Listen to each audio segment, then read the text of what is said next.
There are over 15 billion videos on YouTube, and somehow you found this one. And that tells me that you care about aesthetics.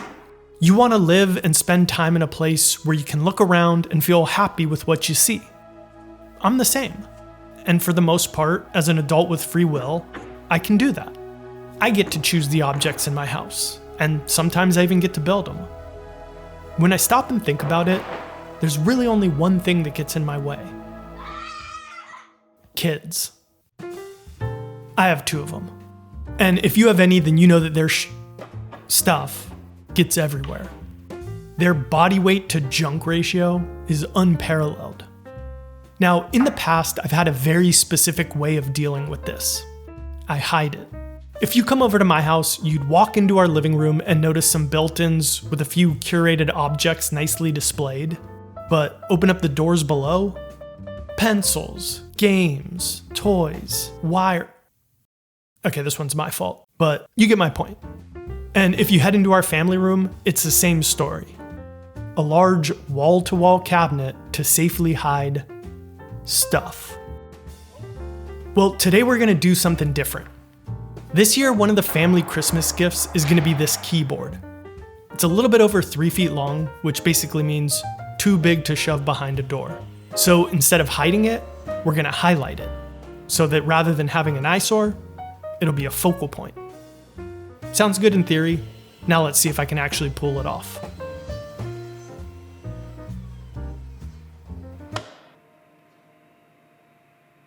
So the absolute most important thing is this piece has to look awesome. So I spent way more time and came up with way more ideas than any normal person would deem reasonable for what is essentially a stand for a kid's toy. But when all the dust settled, these 2 were my favorites. And my personal feeling was that this is probably the one that I should build, but I just kind of like this one better. So I asked Dolores, and she said she thought that I should build this one, but she kind of liked this one better. So then I did a poll, and you guys' votes said that I should build this one. But I got a bunch of messages that basically said the top one feels safer, but the bottom one is cooler. So I just kind of sat on it for a while. Then one night when my 6-year-old and I were drawing before bedtime, I had a different idea. These. And honestly, even from this quick little sketch, I could just tell that this was the way to go. And I think that there's something to that. Both of the other ideas were fine, but I wasn't super excited about either of them. And I think I should put more stock into that feeling. That feeling is the little voice that tells you you're not there yet. But with this new idea, as soon as I had it, I could just feel that I was on the right track. Now, I don't want to overstate its importance. It's not like this was a life or death decision. But I'd say it's somewhere between deciding what to eat for lunch and who to marry. And that's not to say that lunch isn't an important decision. It is. But even if you pick wrong, you get another shot tomorrow. We have a floater. No, no. Okay, let's make some templates. So templates can be a little confusing to some people, and that's because they think of them like a cheat code that makes things easier. But that's only partially true. The more accurate way to think about templates is as a step in the workflow that is sometimes necessary and other times completely unnecessary. For example, you know that we're building this, and I will use templates to shape all of these parts.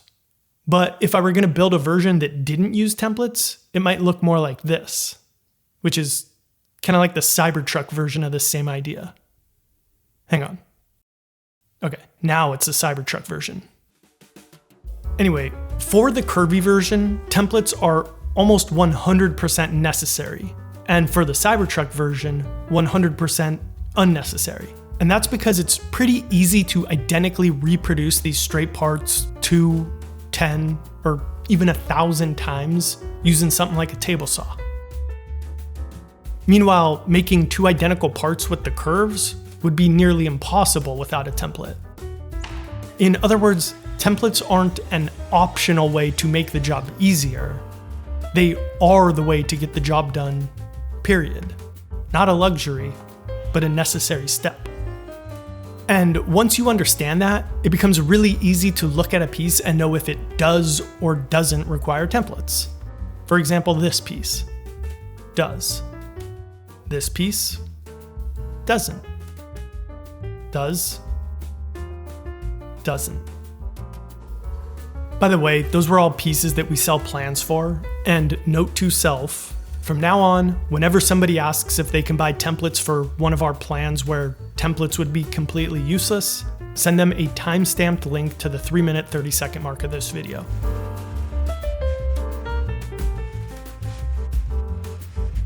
All right, so in addition to making these 3 templates, I made these 2. And these are going to be for a pair of assemblies that'll hold the panel that the keyboard will sit on and a back panel. Then to create the shape, I just trace it out in marker, trim it slightly oversized on the bandsaw, and then use a router to duplicate the shape. Now the reason that I put these grooves into my template is so that I can cut a shallow slot on the inside face of each piece, and then eventually the panels will actually fit into these slots.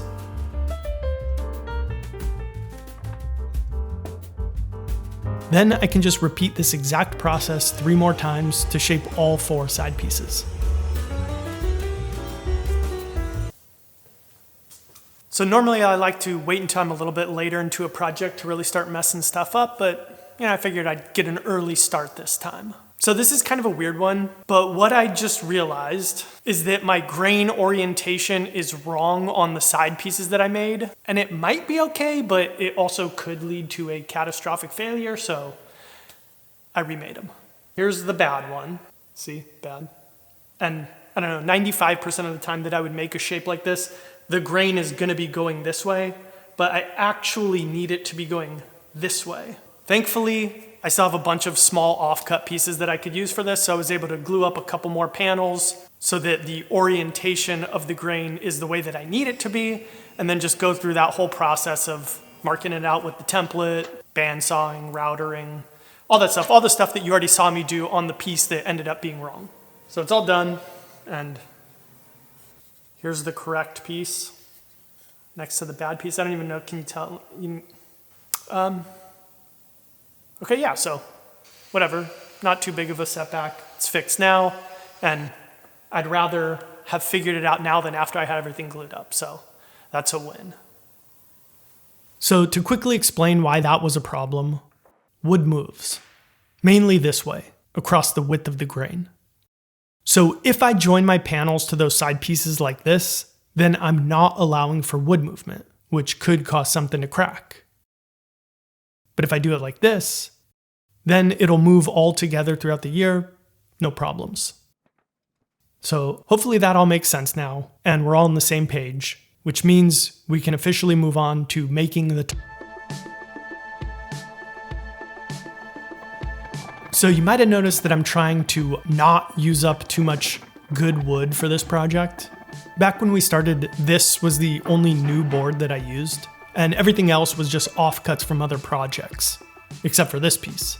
This was actually the top from a hull table that I built about 7 years ago that I replaced with a new piece. That's why I had these dominoes in it already. The desktop is gonna be shaped like this, and I'm gonna use a CNC to shape this one. I always like to show the non-CNC way to do something because most people don't have a CNC. But we've already covered it with the whole template thing, so why not? Then I can cut my desktop panel and my back panel to 40 inches wide.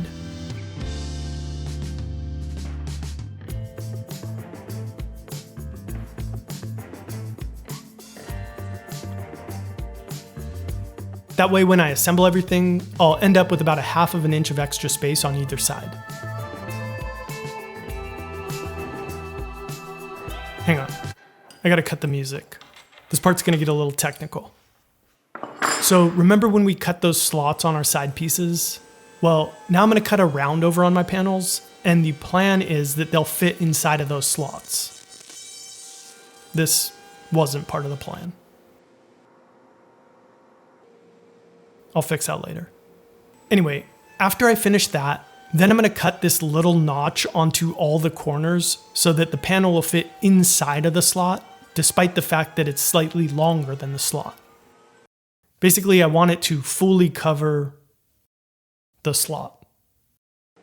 Now, what's interesting about this is, remember a couple minutes ago when I remade my side pieces to allow for wood movement?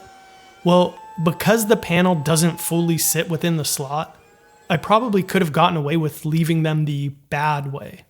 But I figured it's best practice to do it the proper way, and people might be watching this and learning from it, so yeah. Okay, that's the technical part, so we can put the music back on. Oh, I guess the song's over. Here's a question I got 3 weeks ago, and another from 2 weeks ago, and another from 12 days ago. They're all some variation of, why don't you just cut everything on your CNC? And I should clarify, this wasn't a flood of this question that I suddenly got the last 3 weeks. I have a constant, non-stop stream of this question piped in 24/7, 365. So I'm going to quickly explain why I didn't on this project specifically, and then I'm going to answer the question that I think these people are actually asking. In general, a common misconception is that you can just cut out parts on a CNC and then glue them back together, and that you'll end up with a perfect piece of furniture. And yeah, you could technically do that, but your joints are going to suffer.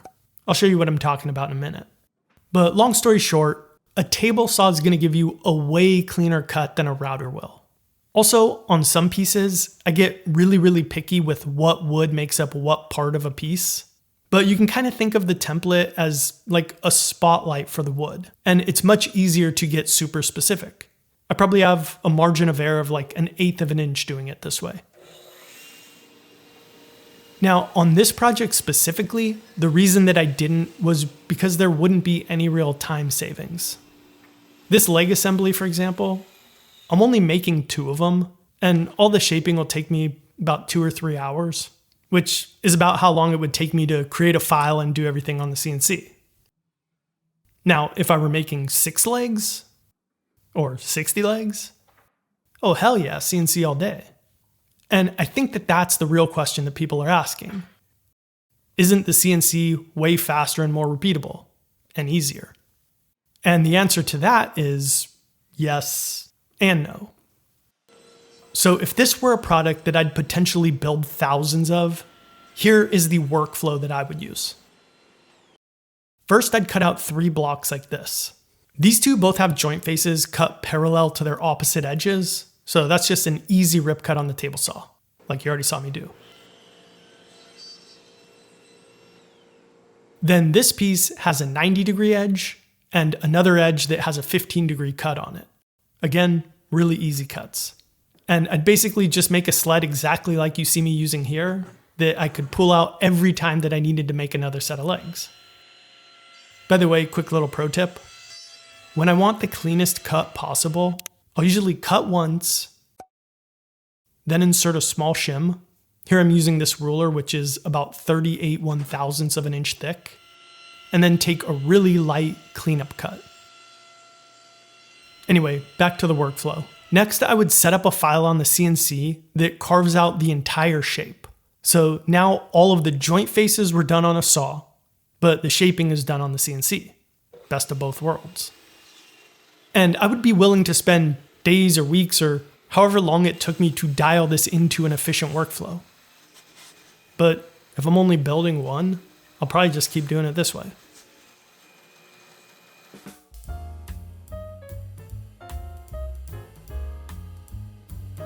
By the way, I have to give a shout out to one person who commented about the CNC and kind of summed it up perfectly. They said, I think part of the crowd who asks why you don't do something on the CNC are also the ones who would complain that you're not a real woodworker for using the CNC so much. Damned if you do, damned if you don't all around, it seems. And I think that that's kind of the case with anything you do where you're going to put yourself out there. I mean, with woodworking specifically, pretty much anything that you can think of, any cut, any joint, there's going to be a half dozen ways to get a job done. But You pick one and you do it. And then you'll get a mix of feedback. Some people will think, oh wow, that's a great way of doing that. Other people will genuinely want to know why. And others will think that their different way of doing it is the right way. And that you're an idiot. And that's fine. No, actually, that's more than fine. It's great. Because if there was only one way, these videos would become a whole lot more predictable, and I'd probably have stopped making them by now. I'd run out of stuff to say. So if you're genuinely curious, keep asking, and I'll keep answering.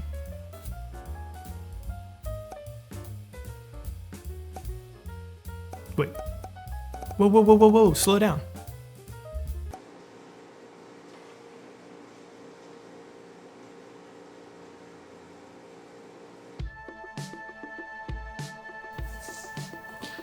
Okay, so like 3 months ago, I'm watching YouTube and I see this video for this really sketchy looking thing that plays like every video game from the beginning of time up until PlayStation 2, I think. And it looked really sketchy, so I ordered it. Assuming it's not a scam, I think that this will make a really cool gift for the family. But the problem is, it's just a loose hard drive in a box. I don't want that sitting in the family room. First, let's go make sure that this thing works, and then I'll... Okay, so good news is it worked. Bad news is I have about 3 days to figure something out so that I can get it done for this video and in time for Christmas. Hopefully I'll come up with something that's good and fast. We'll check back in a little bit. All right. Now, given everything that we've done so far, the stretcher looks like a pretty simple shape. And it is, but there is one little thing that makes it tricky. So design-wise, I want these arcs to look like they all converge at close to the same point. So you would think that to do that, you just want to make a shape like this, and then use dominoes or dowels or whatever to attach it. And you could, but because it gets so thin right here, these tips are going to want to curl away. Here's a clip from a couple years ago when I found this out the hard way.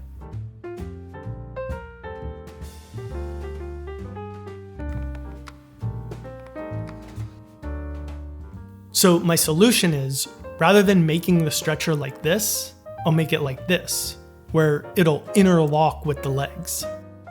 Also, I can't make it out of one piece because it would get really wide and wasteful and really weak in these areas. So I need to make it out of 3 pieces like this. By the way, I know we've covered a lot of complicated stuff in this video so far, and that everybody watching it is at a different point in their woodworking journey.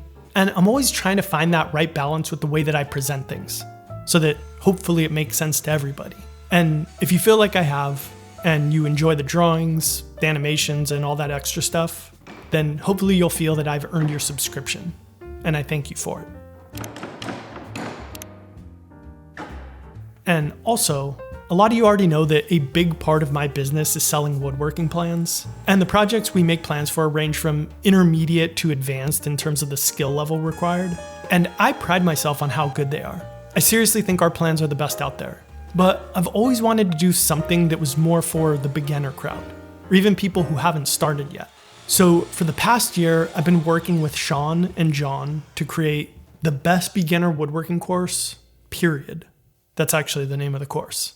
And it's everything that I wish that I had when I was starting, all in one place. And it would take me like 10 minutes to list it all, but to keep this short, it's got 4 project plans with step-by-step video chapters and drawings in both metric and imperial, over 20 other videos that deep dive into all of the foundational tools and techniques, access to a private Discord, and more. So I'm gonna have a link down in the description that you can check out if you're interested, but I really do think it is the best beginning woodworking course out there. Period. So check it out. One other thing. The course hasn't launched yet, so until it does, anybody who wants to enroll is going to get 25% off of the normal price and an invitation to attend 3 live virtual hangout sessions. Hammering. So if this is something that you're interested in, honestly, this is the best time to do it. Get a nice discount and start woodworking. Okay. N64. Nintendo, Super Nintendo. You remember Virtual Boy? Where everything was Tennis? red? Yeah, the tennis game.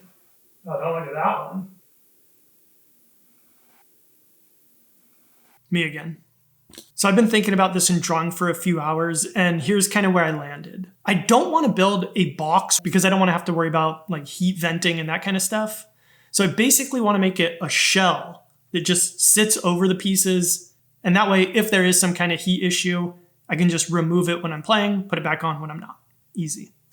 So initially with the design, I was going for kind of like a minimalist game console type look.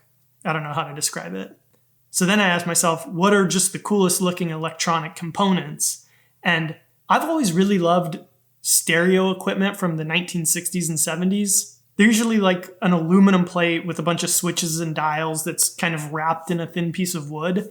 So I think I'm going to use that for my inspiration. I think I got some ideas. I just need to figure out how to build it. Okay, I'm going to go build it. So I mentioned how I saw that YouTube review for this game console like 3 months ago. Well, after I saw it and I ordered it, I made the foolish mistake of telling my 11-year-old. And now every 5 days or so, he'll ask about it. And then I have to keep coming up with lies about it being back ordered and stuff. So that's been fun. I don't know. Maybe it'll add to the excitement of the reveal. And I also said how this thing looked a little scammy, but I'm starting to feel better about it now. At first, I ordered it and it showed up at my door, so that's always a good start. Second, when I tested it, it seemed to work. Now, in full transparency, I've only tested 2 of the, 18 billion games or whatever you could fit on a 4 terabyte hard drive. But still, 2 for 2, that's good. And 3, I trust the channel where I saw the review. The channel's called TrackTribe, and reviewing stuff like this is pretty much all that they do. So I feel like I'm in good hands. And I'll put a link to their review rather than putting a direct link to the product. I feel like if anybody's entitled to the affiliate money, it's them. So there you go. All right, so we are officially out of my comfort zone.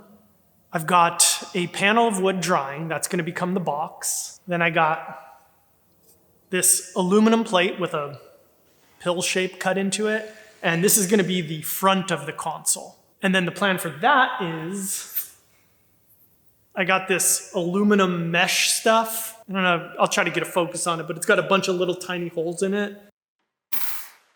So the plan is that that'll go behind here, venting, not functional, but it'll look cool, hopefully. And then I want to try to find a way to mount these little knobs that I found that are really cool looking on the front. So you should have already seen me making that wooden panel, and you probably noticed it was like a really thick chunk that I started with, and I kind of split it down the middle to make thin pieces. So right now, those are about 1/2 inch thick, and I'm gonna try to make it where the grain of the wood continuously wraps around the entire thing. Not necessary, but it'll look nice. Also, if you've ever seen those stereos from the 60s and 70s, the wood is always like super thin looking. Like it looks like it's just a little tiny veneer wrapping around it.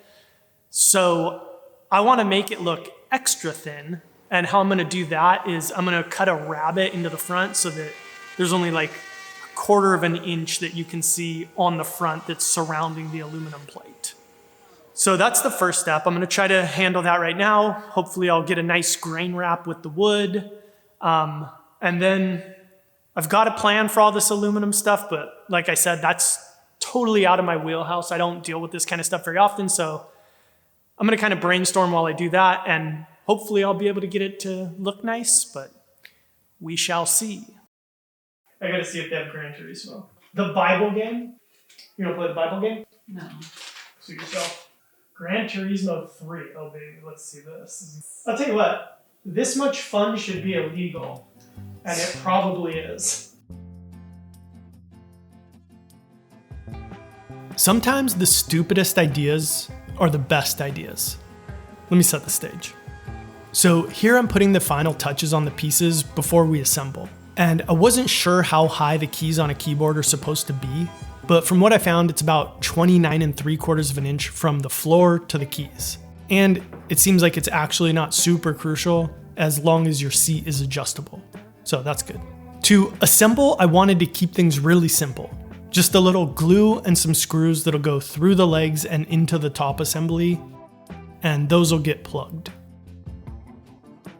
So I get it all set up, I drill my holes, and then I go to install my first screw, and I find out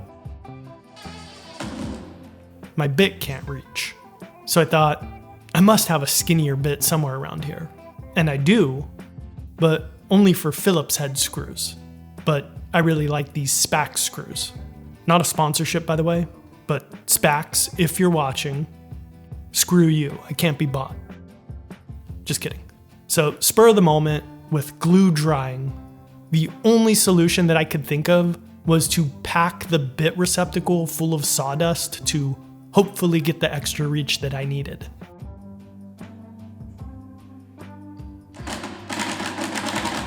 And it worked. Proof that sometimes the stupidest ideas are the best ideas.